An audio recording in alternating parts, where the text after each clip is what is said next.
Hi, this is Jeff Cohn from SI Restoration, Emergency Water Damage, Fire Damage, and Mold Remediation. Today I'm going to go over a question from a client who had a sewer backup in their home. Now, this is a particular situation, but this could be anything from a business, a warehouse, or a home.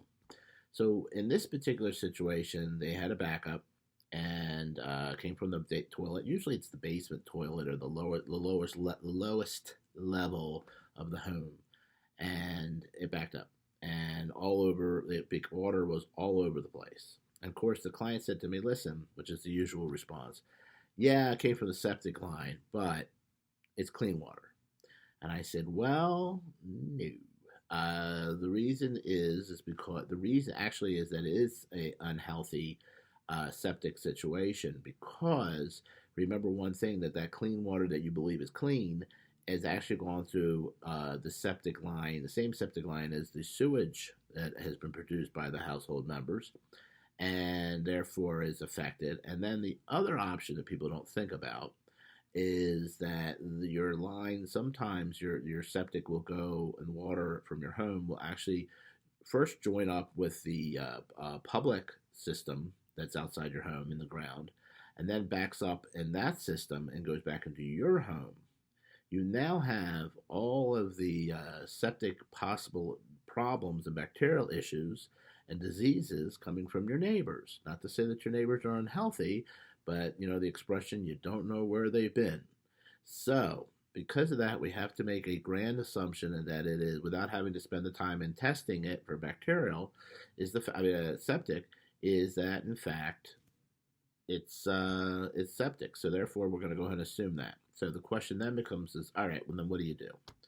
Because I really don't want anything cut out or ripped out if I can help it. Well, the answer is I'm sorry. It's going to have to be.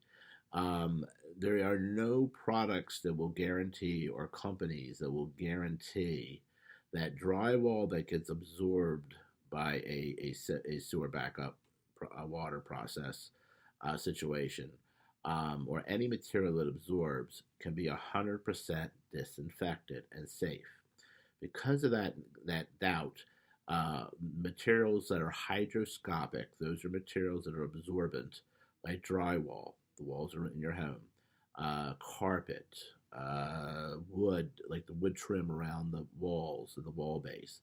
All that's got to go, okay, and be disposed of properly and safely from your home and make sure it gets to our location without anybody touching it in that situation. So that's important. Now, once all those items are removed, you're left with pretty much the studs. Now, that doesn't mean all the drywall. Usually, what happens, the rule is that the highest level of absorption by the drywall, you take 12 inches or 1 foot above that, and then you draw a straight line and make a cut. Okay, a professional uses a chalk line and then follows that chalk line with an electric saw. If you have a company that goes, it just basically rips things out and it looks jagged, it's not done by a professional. I can promise you that. So then there, according to the IICRC S500 guidelines, which is the Institution of Inspection, that's the IICRC Institute of Inspection for Cleaning Restoration Companies, and basically this guidelines basically helps us to correctly perform the work. So one of them for sewage backups is there's usually about a 5-step process. One of them is actually coming in while the technician's there and putting down disinfectant, and that's for the protection of the technician.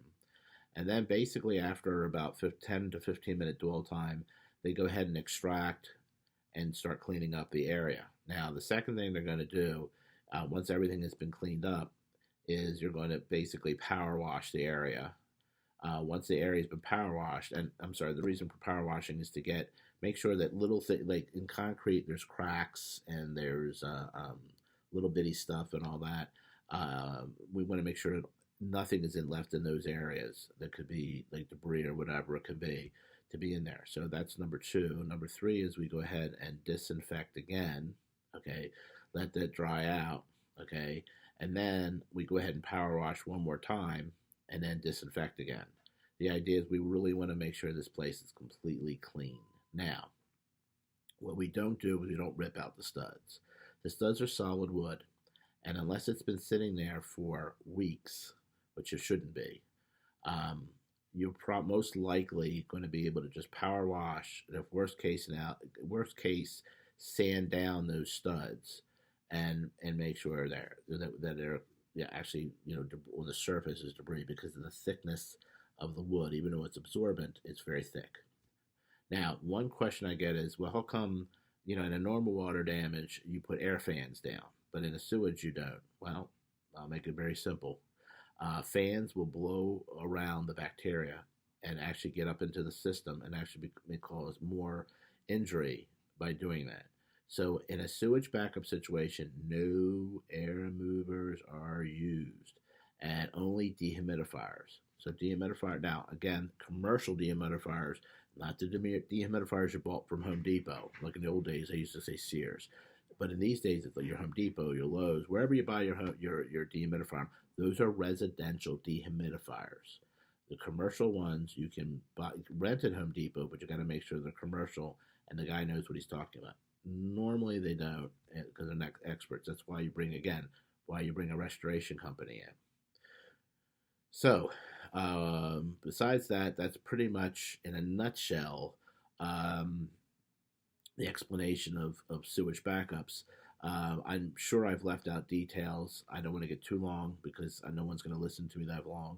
So again, if you have a situation, an emergency water damage, fire damage, sewage backup, mold remediation, please call Jeff Cohn at SI Restoration, 1-800-356-0484. Thank you.